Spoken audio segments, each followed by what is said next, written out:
Engkau meninggalkan zona nyaman di surga. Engkau datang menjadi sama dengan manusia.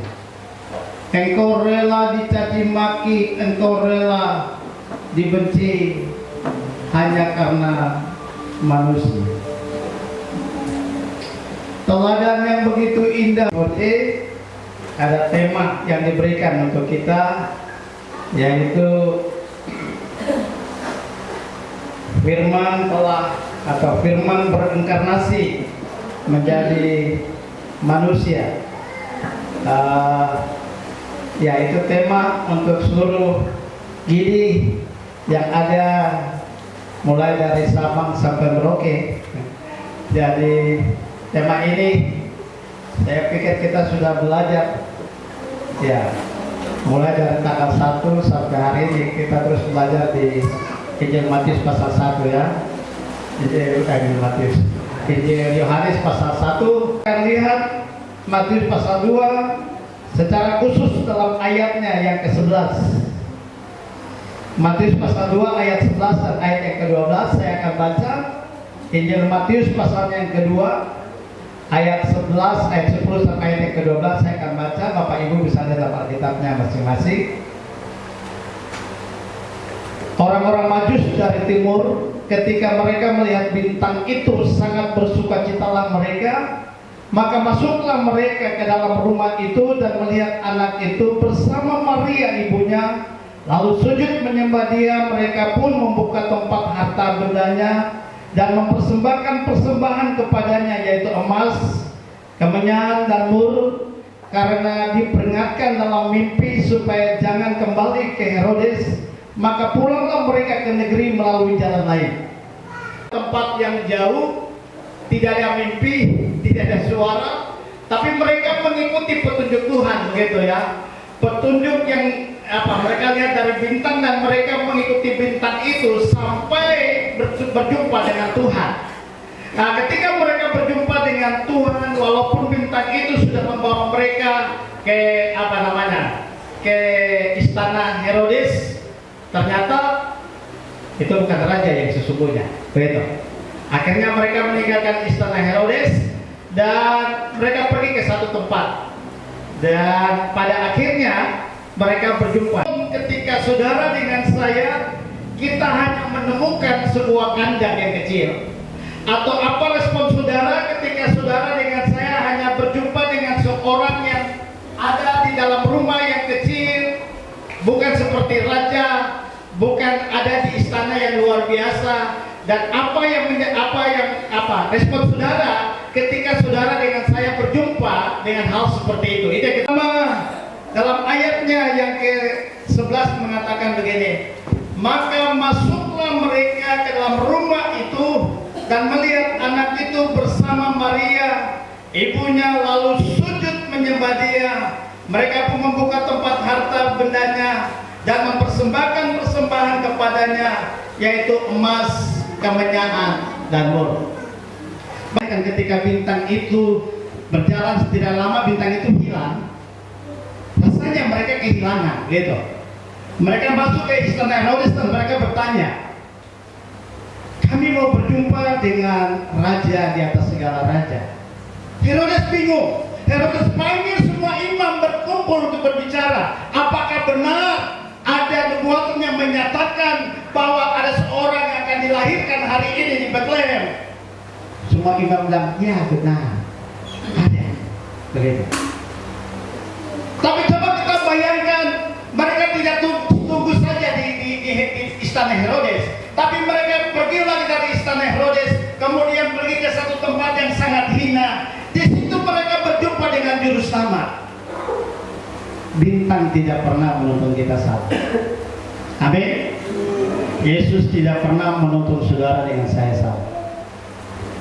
Tetapi kadang-kala dia menuntun kita ke tempat-tempat yang mungkin itu tidak menyenangkan, yang mungkin itu menjadi kandang buat saudara, yang mungkin saat itu membuat saudara putus asa, kecewa. Tapi di tempat itu ada Yesus yang luar biasa. Di tempat itu mereka berjumpa dengan juru selamat yang akan menyelamatkan mereka, yang akan mereka. Kita lihat orang-orang besar, Yusuf, dalam banyak hal dijual, dikecilkan, difitnah. Itu menjadi kandang buat hidupnya. Tapi disitulah Allah sedang membentuk dia untuk dia menjadi orang yang luar biasa. Kita lihat Yakub, ketika dia tipu, dia pergi, tapi suatu saat dia bergulat dengan malaikat Tuhan, bergulat dengan Tuhan. Pada akhirnya disitulah Allah, Yesus atau Allah mematahkan tulang pahanya. Itu mungkin menjadi kandang buat hidupnya. Tapi disitulah dia bisa melihat Allah yang luar biasa. Itu sebabnya mungkin di tahun ini banyak saudara menemukan kandang dalam hidup saudara. Tapi apa respon saudara terhadap itu? Apakah kita bersungut? Apakah kita putus asa? Apakah kita kecewa? Orang-orang Majus ini, Alkitab mengatakan ketika mereka berjumpa dengan anak itu di rumah yang sangat kecil itu, mereka menyembah dia, mereka mengagungkan dia. Apakah di tempat seperti itu saudara dan saya mampu menyembah Allah di tengah-tengah situasi seperti itu? Dapatkah di tengah-tengah situasi seperti itu saudara mau menyembah dia? Ayub ketika diperhadapkan dengan situasi kandang seperti itu, dia bilang begini, Tuhan, Engkau yang memberi, Engkau yang mengambil, terpujilah nama. Kenapa? Karena dia tahu Allah sedang mengatur semua langkah hidupnya. Dia tahu Allah yang sedang menetapkan langkah-langkah hidupnya, sehingga dia tidak putus asa dengan semua. Bagaimana dengan saudara, dengan saya? Kita sudah melewati, sebentar lagi kita akan melewati tahun 2023. Mungkin tahun 2023 ini ada banyak hal yang Allah sedang membawa kita ke kandang itu. Mungkin kita kecewa di kandang itu, mungkin kita menangis di kandang itu. Tetapi di situ saudara yang saya kita bisa berjumpa dengan Tuhan. Amin. Yang kedua, kita lihat ayat yang ke-11. Masih dalam ayat yang ke-11 mengatakan, maka masuklah mereka ke dalam rumah itu, melihat anak itu bersama Maria ibunya sujud menyembah dia. Mereka pun membuka tempat harta bendanya, mempersembahkan persembahan kepadanya, yaitu emas, kemenyan, dan uang. Bagian yang kedua, di tempat seperti itu mereka mempersembahkan yang terbaik buat Tuhan. Di tempat yang seperti itu mereka memberikan semua kemampuan mereka kepada Tuhan. Di tempat seperti itu mereka telah mempersembahkan emas, kemenyaan, dan mur. Ketika orang Majus menemukan kandang, ketika orang Majus menemukan rumah yang sangat kecil dan sangat mungil, mereka mempersembahkan emas, kemenyaan, dan mur. Respon mereka sangat luar biasa. Walaupun hanya ada rumah yang sangat mungil, tetapi mereka memberikan yang terbaik. Dengan situasi yang sangat buruk, mereka mau sampaikan, mereka mau memberikan yang terbaik bagi juru selamat. Ketika bintang itu membawa saudara ke tempat yang mungkin tidak menyenangkan, mampukah saudara dan saya dapat memberikan yang terbaik buat dia di tempat seperti itu? Kadang-kala di tempat seperti itu saya mengingat diri saya sendiri. Ketika saya diperhadapkan, saya dibawa ke tempat seperti itu, minta maaf saja, saya sudah mengalami susah seperti ini. Bagaimana mungkin saya mau melihat orang lain? Yesus menjadi contoh, Yesus menjadi teladan. Dia tinggalkan semuanya di sana. Bahwa di sana saya dipuji-puji kok, di sana banyak malaikat menyembah saya kok. Kenapa saya mau datang menjadi sama dengan manusia? Untuk apa? Dia memberikan teladan buat saudara. Tidak gampang saudara. Di tempat yang seperti itu, orang-orang Majus mempersembahkan yang terbaik. Mari mempersembahkan hidup kita, mempersembahkan talenta-talenta kita, mempersembahkan kemampuan kita, karunia-karunia yang Allah berikan kepada kita. mempersembahkan harta kita, mempersembahkan diri kita dalam situasi yang sangat tidak menyenangkan. Saudara dengan saya, mampukah kita memberikan yang terbaik bagi Tuhan? Atau dalam tempat seperti itu kita ego dengan diri kita sendiri? Ingatkan dalam mimpi supaya jangan kembali ke Herodes, maka pulanglah mereka ke negeri melalui jalan. Bagian yang ketiga, ketika orang Majus menemukan kandang, mereka pada akhirnya mengubah arah tujuan mereka. Tidak lagi ke Herodes, tapi ada jalan yang lain yang Tuhan sudah tuntun untuk mereka. Hidup mengikuti Yesus tidak bebas dari berbagai kesulitan, tantangan, tetapi tidak boleh hilang pengharapan dalam kehidupan kita. Selalu berjalan dengan Tuhan, selalu ada jalan bagi orang yang percaya kepada Tuhan. Di tengah-tengah bahaya, kesukaran, kesulitan, selalu pasti ada jalan keluar yang Tuhan berikan buat saudara dengan saya. Orang-orang Majus tidak kembali ke istana Herodes, tapi mereka senantiasa mengikuti petunjuk Tuhan. Seharusnya saudara dengan saya, kita harus punya komitmen untuk mengasihi Tuhan, selalu mengikuti Tuhan, walaupun mungkin jalan itu sangat susah buat saudara, sangat sukar buat saudara, tapi Tuhan tidak pernah salah dalam menuntun anak-anak. Amin. Tetap mengikuti Tuhan, tetap setia dengan Tuhan, walaupun saudara dengan saya mengalami tantangan demi tantangan. Tidak gampang memang mengikuti Tuhan. Saya mau katakan di tahun 2024 nanti ada banyak hal yang akan kita alami. Kalau seandainya di tahun ini Tuhan mau membawa kita kepada kandang, apa respon saudara di situ? Apakah saudara punya respon seperti orang Majus yang tetap mau menyembah Tuhan di tempat seperti itu, mau tetap mempersembahkan yang terbaik di tempat seperti itu, atau di tempat seperti itu hanya ada sungutan, hanya ada kekecewaan, cuma ada keputusasaan? Mari kita mau belajar dari orang-orang Majus, tetap setia, tetap berpegang kepada Tuhan. Izinkan saya memberikan ilustrasi singkat tentang hal ini.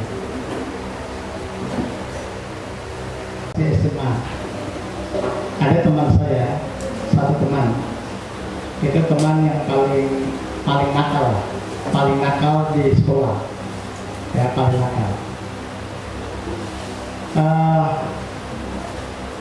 Ya, setiap saat waktu masuk sekolah itu terserah dia, mau tidur kah, mau buat apakah, terserah. Tidak ada satu guru pun yang boleh melarang dia. Beda. Pada guru yang larang, wah, dia bisa hampir guru itu. Beda. Jadi dia karena badannya besar, dia petinju, jadi petinju badannya tinggi besar. Jadi setiap dia masuk jam bahasa Inggris atau kimia atau fisika begitu ya, atau biologi, dia paling pemalas sih ke jam itu. Jadi dia kadang tidur saja di belakang. Ibu guru tidak boleh tegur dia, gitu. Dan guru sudah tahu. Setiap masuk dia tidur, guru tidak usah, biasa saja sudah. Gitu. Satu ketika kepala sekolah tampilin dia, karena dia nakal, kepala sekolah tampilin dia. Dia marah. Beda ya, dia marah. Hari Seninnya kami semua upacara bendera. Sedang upacara bendera, dia masuk dengan motor trailnya, ya, masuk dengan motor trailnya, kejar semua orang di lapangan itu, baik guru kah, siswa kah, semua dia kejar pakai motor trailnya. Guru-guru semua berteriak, semua lari. Kemudian Pak Guru telepon polisi, datang. Dia lari dengan motornya ke belakang, ada gunung di belakang, pergi. Tidak lama polisi tangkap dia dan masuk di penjara. Setelah di penjara mungkin 1 minggu, saya ajak teman-teman, mari kita ke sana. Teman-teman, Johan Kastinggal, anak bandel seperti itu tidak perlu lihat dia.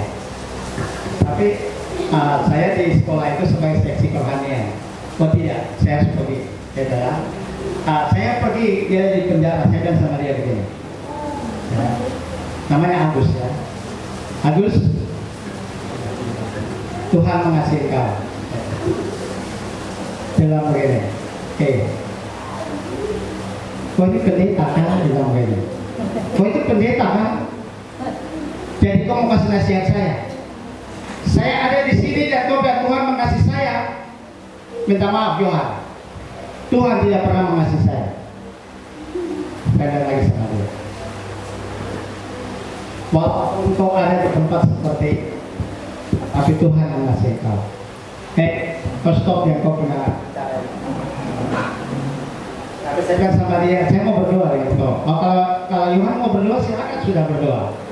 Nanti Tuhan dengarkan tidak akan bilang begitu ya. Saya berdoa dengan dia. Lewat beberapa lama, orang tuanya tidak mampu urus dia. Jadi dia ikut teman-temannya lari ke Jawa. Sampai di Jawa itu dia pegang geng yang sangat besar. Semua orang ikut dia. Wah luar biasa dia. Kenakalannya itu sangat hebat di Jawa. Tidak lama dia dipukul dan pada akhirnya masuk ke rumah sakit. Sampai di rumah sakit dia bertemu dengan seorang pendeta. Waktu dia bertemu dengan seorang pendeta itu gayanya dia dan dia bertobat. Itu bisa kita puji Tuhan selama hidupnya, dia tidak pernah bilang puji Tuhan. Dan waktu dia peluk saya, dia bilang begini, puji Tuhan. Terus saya tanya dia, Agus, kenapa kau bilang puji Tuhan?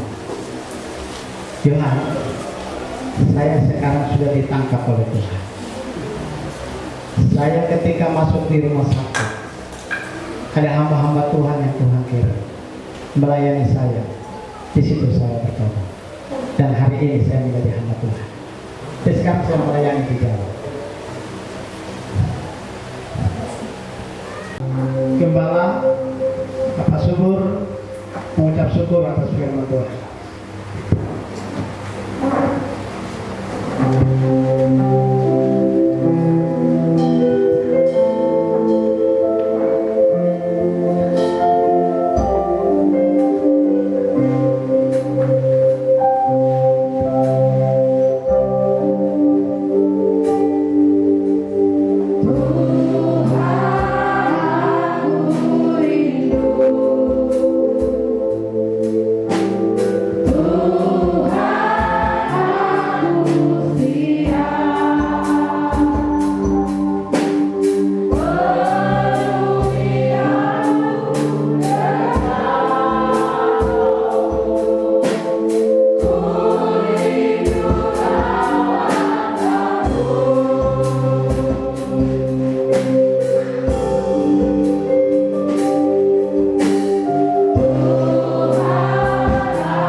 Firman-Mu menguatkan kami hari ini. Di tempat perjumpaan yang mungkin sangat hina pun, kami percaya Firman-Mu akan mengubahkan hidup kami. Firman-Mu akan merubah hidup kami untuk menjadi yang terbaik. Melalui firman ini, hamba-Mu teringat orang tua kami, Pak Jen. Dia berjumpa Tuhan di kandang dalam keadaan yang lemah tubuhnya itu. Mari Tuhan, biarlah firman yang kami dengar di tempat ini, tapi firman bisa melawat orang tua kami di tempat pembaringan. Dia boleh dikuatkan Tuhan. Dia berjumpa Tuhan di kandang lemah tubuhnya. Tapi biarlah Tuhan, kami berkati dengan firman hari ini, dia juga diberkati di sana. Dia boleh menerima apa yang dirasakan dengan ucapan syukur, sehingga selepas rumah ini Tuhan, dia juga boleh mendapat perubahan seperti orang Majus, tetap menyembah Tuhan, tetap kuat di dalam Tuhan, dan tidak terlepas daripada penyertaan. Terima kasih Bapak atas